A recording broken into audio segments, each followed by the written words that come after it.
Hi everyone, welcome to this video about MCP servers. In this video, we are going to see what are MCP servers, what do they do, and how do they help us. In the subsequent videos, we will see how to create MCP servers using Spring AI. This is going to be more of a theoretical video. What are MCP servers?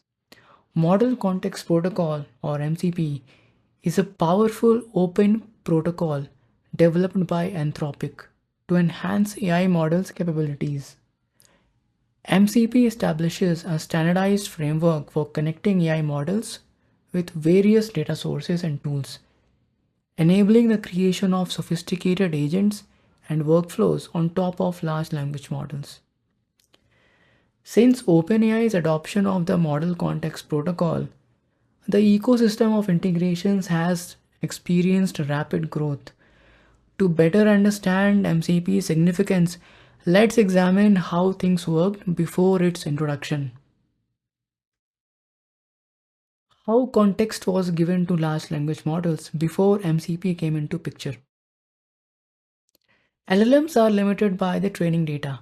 To expand their capabilities, they need access to external tools like file system and tools.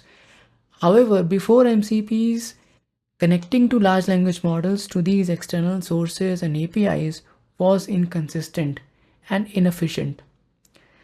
There were two common approaches to provide context to large language models. First one is RAG, Retrieval Augmented Generation. This method uses vector DBs to provide context to LLMs. For example, you can collect messages from a Slack channel, store them in a vector database, and perform RAG against the user prompts. Second approach is using agents. These provided LLMs with tools to perform actions. An LLM could check files, query databases, or call weather APIs based on the prompt. However, this approach had scalability issues. Each new integration required custom code, making the code base significantly complex. Let's take a look how things used to look before MCPs came. This is an agentic workflow. Here, we have created a callback action which can write a message to Slack channel. Everything's cool until Slack decides to update its API.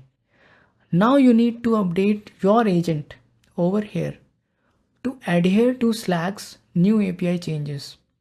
That's not good. Enter MCPs.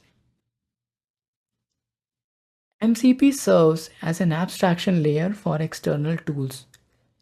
Even when Slack updates its API, MCP can translate these changes seamlessly, allowing the model to continue functioning as before. Let's take a look at this workflow now. Here we have MCP hosts, MCP clients, and MCP servers. MCP hosts are applications that initiate connections. Anthropic's Claude is a host itself. Your IDE and chatbot applications can serve as hosts too. Each host runs an MCP client. MCP clients maintain one-to-one connections with MCP servers, and these connections happen at the transport layer. Finally comes MCP server. This component acts as an intermediary between the MCP client and external services. What makes MCP so great? MCP standardizes how applications provide context to LLMs. It sets clear standards for how AI can discover available tools and connect to them. It's like an app store for tools. The integrations aren't hard-coded and don't depend on any specific LLM provider. MCP offers dynamic discovery, allowing agents to detect MCP servers and their capabilities automatically. When MCP clients start up, they simply ask the MCP server, "What can you do?"